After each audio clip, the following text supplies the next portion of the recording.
All right. Now, freaking Bride of Destruction album, Here Come the Brides. It rocks, dude. You lose him? You want me to call you back? Hello? There? Yeah.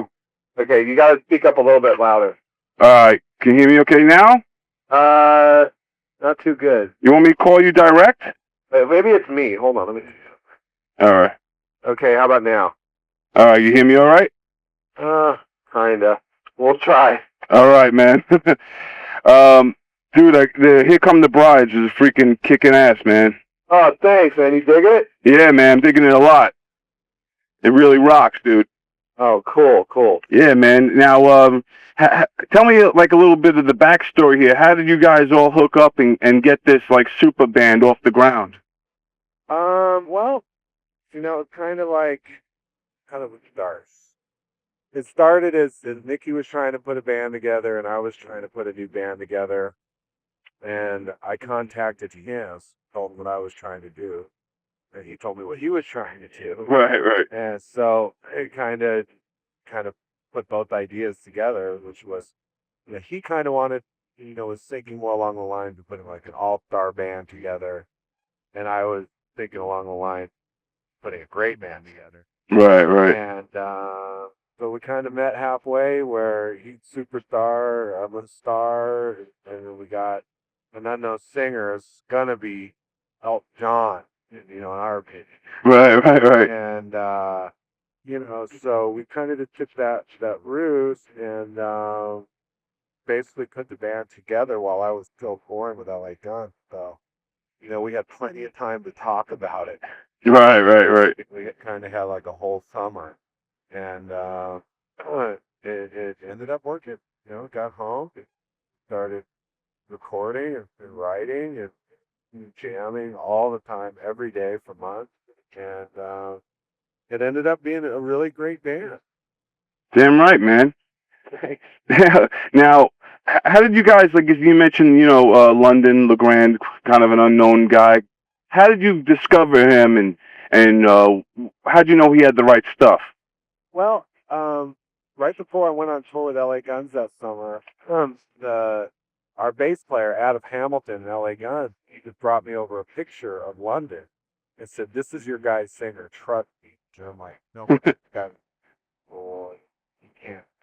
Right. And I emailed Nikki a picture, and Nikki like, "Yeah, this guy can do that. He's the guy." Right. So I immediately knew it wasn't going to happen.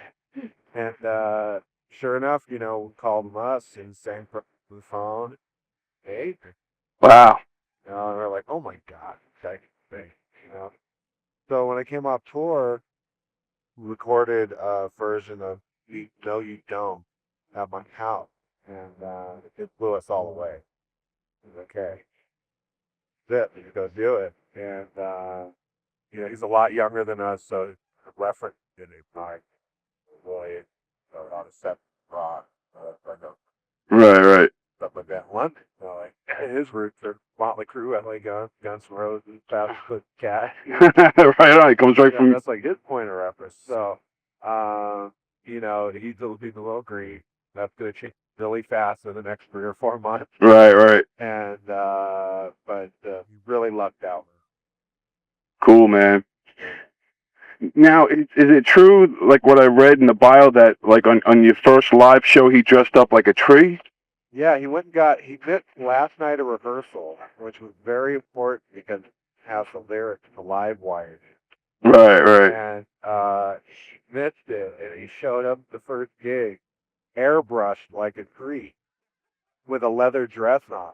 Damn. And, Nikki and I, we've done a lot of things. We've done, we look kookier than kooky. Right. But London came in, we were like, "Oh my God, this guy is insane. This won't work." We were playing with Mudvayne, and we were going, "We're getting booed off. This is gonna fuck." He went up there and completely captured the audience. Couldn't believe it, and then at that point, after that first show, we're like, "You know what, London? You can do whatever the fuck you want." Has he done any other theatrics like that since? Well, he's very much like that. you know, in his everyday life. Right. Here, let me put you back on speakerphone. I don't want the phone to back. Hold on. All right.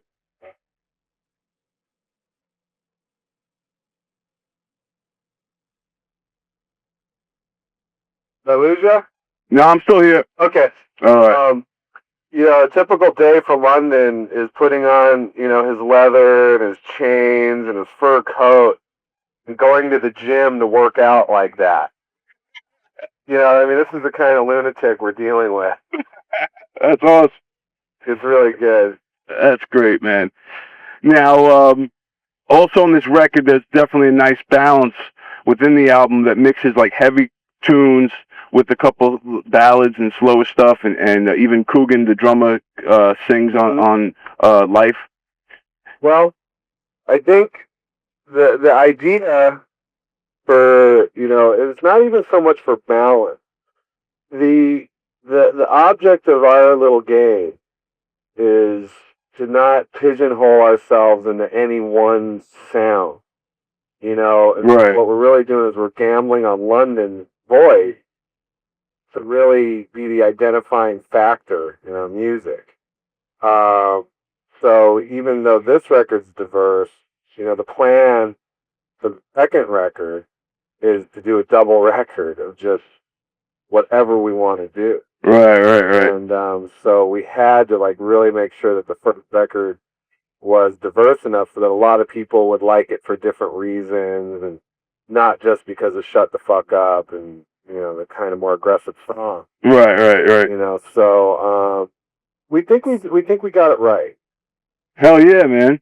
Like I said, I'm freaking loving it. Now, what is there any particular track that you're gonna push as a single? Yeah, right now, Shut the Fuck is coming out. It's being played on metal radio stations and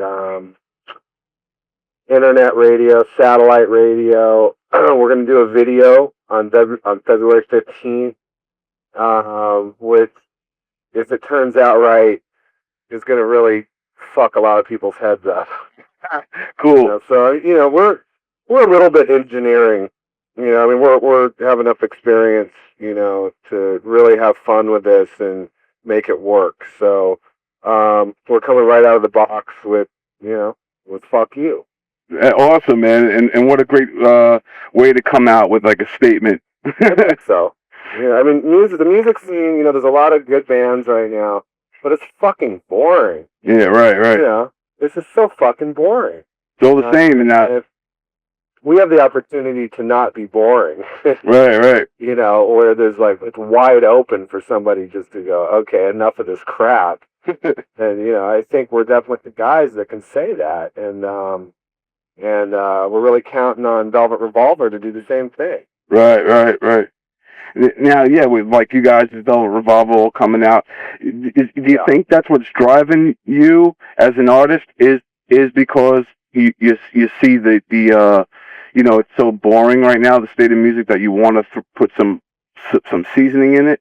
Well, I think, you know, Nikki gets me really hyped on that whole, you know, perspective. You know, my perspective is, and it's always been, you know, to write music that I enjoy. You know, that I go, wow, man, I fucking love going and playing this in front of people and you know, making the record and the recording and you know, it's really kind of like a big jigsaw puzzle for me that I've never finished.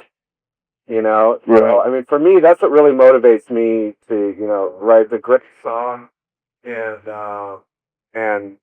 push. You know, and Nikki, you know, that's why we're a great team. You know, he's always looking for the hole. You know, he's always looking like, you know, to break shit. You know, break it wide open. And, Right. you know, just like have people laugh with us and not at us. Right. His whole point of view. Cool. Now, this album was also produced by Steve Bruno. What's that? The album was produced. Who produced the album again? Oh, his name's Steve Bruno. Yeah, okay. And Steve Thompson is the guy that actually mixed the record. So, you know, it's a really good team of guys, you know, because what we were able to do was Steve Bruno owns the rehearsal and recording studio where we work at. So we would finish writing songs and go record them immediately. And then when we had this batch of songs, we just sent them to Boston. That's where Steve Thompson lived. And he was, our FedEx bill was insane. He was sending up, rough mixes every day to all four guys, 10 CDs a day. Wow. And, for a good 3 weeks. And, that's how we did it. That's how we finished the record. Wow, man. So now, how was like? It seems like a pretty laid back atmosphere as far as in studio. Was it kind of like? It really is.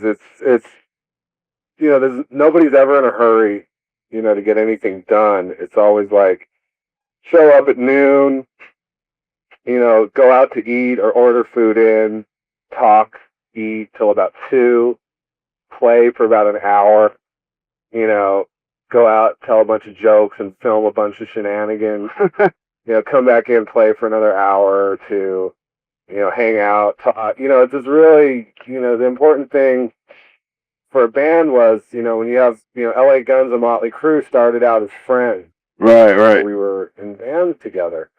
So it's really important for us, especially, when we first got together, to get to know each other and, to pick each other's personalities apart and, figure out what everybody's into. So, it was really relaxed and, nobody was in a hurry.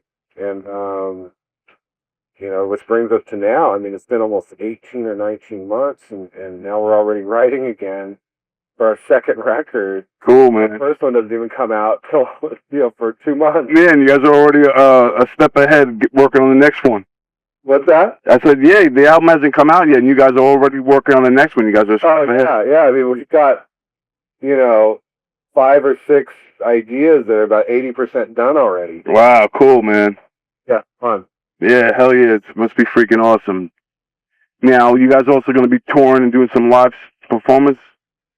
Hold on, let me try to pick up the phone again. Hold on. All right. Hello? Yeah. Yeah, there's now the gardener's outside. Oh. Did I say that again? I'm saying that now you guys are going to be getting out there and playing live? That's right. The plan is to hook up with many different types of bands in about a month and a half, 2-month period, starting in the middle of March. So that would mean kind of playing with everyone from Slipknot to Aerosmith.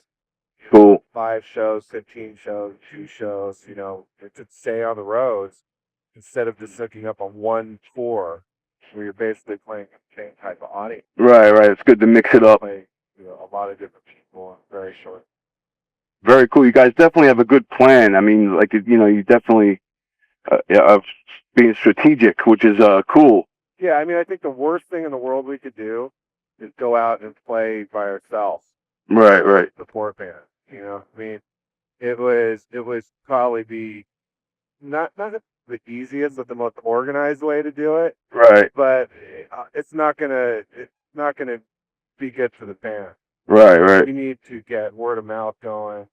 The band needs to be great every fucking night. Need different types of people to talk about it, so that we can make it a reality. We really want to make this band a reality, but back in trouble. All types of people like music, because like you said, we're playing, some country deep metal, a lot of aspects. So Right. we got to play it all the time. Right on, man. It's rock love. And what? Tell me a little bit about what kids can expect when they see the Brides live. Well, I think that for the first tour, for us, we're gonna kind of go down, walk on stage, ton of amps, be really loud and give it to you. You know what I mean? We're not gonna rely on production because we don't carry it with us right now. Right. You don't want to do our own kind of live show, which we won't be able to do after tours anyways. So hopefully we're really tight and real energetic, and we'll probably play it for 40, 45 minutes. Cool. Get on, get off, get everybody excited about it. I was going to say, see what happens after that. This must be really exciting for you and Nikki in the sense that you guys are veterans and you've established yourselves and you have successful bands, and in a sense here you guys are like young guys again starting all over. Yeah, that's exactly what it's like for us. You know, and the thing is hopefully people learn from their mistakes. Right. and so we kind of know what not to do in ways. I mean, we're going to make mistakes, of course, because we're only human, and especially because we're musicians.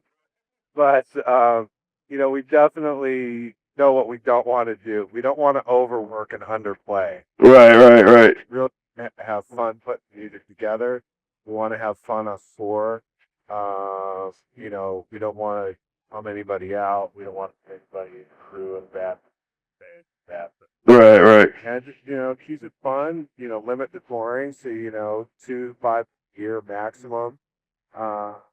And you know, rely on, you know, video and radio, you know, to get the music out there. People dig it, and then, you know, by not overplaying and oversaturating it, people will always get a fresh show. Right on, man. Yeah. Cool. So now you guys seem to know exactly what you want, and you're doing everything to obtain it, and it's got a big year ahead of you guys, man. We're thinking. You know, we're thinking it might happen. Dude, man, the freaking album rocks. I'm telling you. Thanks. That makes me feel really good. Yeah, man, I really dig it. If you can listen to it like 3 times already in a row. Oh, great. Yeah, man, I'm loving it, dude. Yeah, what do you think about the heavy music with slow guitar solos? Dude, guitar solos, man. It's good to see him coming back. Yeah, I know. And you freaking rock on them. You know, we talked to Bob Rock about producing the record, and he goes, first thing, no guitar solo. Said bye. Yeah, exactly. And look what happened with that Metallica album. Oh, man. It's sold, but, you know, nobody really, I don't know who bought it. Exactly. Yeah, that was a shame. Yeah, I think so, especially when you're Kirk Hammett, who's not my favorite guitar player, but you know how many followers that guy has? Yeah, man. And he didn't play any solo? I mean, it's like, dude, what are you thinking? Yeah, it's like, what the hell, man? You're just like telling everybody it's okay to be lazy and play chords. Exactly. And you know, I won't ever do that. Good, thank God. And like I said, it is so good to see that you put the guitar solos on your stuff, because you know, and it works, of course, and it's awesome.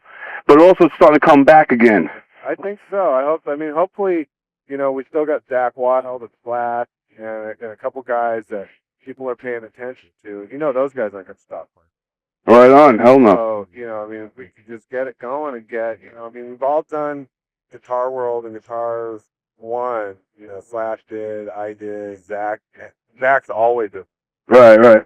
If we could get it more flooded with guys like us, then people will have to pay attention. But wait a minute, these guys are actually playing the guitar. Exactly, man. You know, so, you know, everybody can. Hell yeah. Well, Traci, man, it's been a real pleasure talking to you. I appreciate you taking the time today, man. Hey, no sweat, man. I'll see you out there on the road. Yeah, hell yeah. When you guys come around to the New York area, I'll be waiting.